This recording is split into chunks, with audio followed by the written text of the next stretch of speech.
L'IFP a historiquement joué un rôle de pionnier dans le domaine des biocarburants. Pour exemple, la plateforme située à Souston, transformant de la paille de blé en différents alcools, dont l'éthanol, est démarrée dès 1987. On peut aussi citer les premières unités de production de TBE en 1994.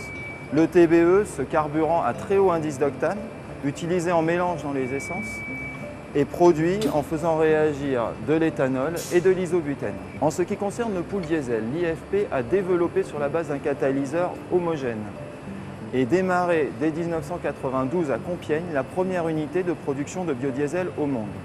Le biodiesel est un biocarburant de très bonne qualité, obtenu en faisant réagir du méthanol sur des huiles principalement d'origine végétale.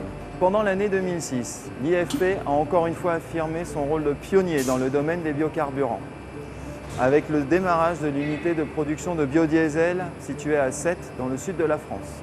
Cette unité se caractérise par la mise en œuvre d'une technologie développée au sein de l'IFP, et une partie de ce développement a été réalisée sur l'unité pilote que vous pouvez voir à côté de moi, qui est en complète rupture avec les procédés conventionnels qui, tous sans exception, utilisent un catalyseur homogène soluble. Cette technologie IFP Axens, commercialisée sous le nom de Esterfip H, se caractérise par la mise en œuvre d'un catalyseur hétérogène qui permet la production d'un biodiesel, dont vous pouvez voir ici un échantillon. Et la production de ce biodiesel se fait avec un taux de conversion proche du maximum théorique, tout en assurant une pureté de la glycérine, le sous-produit de la réaction, à une pureté encore inégalée par les procédés conventionnels.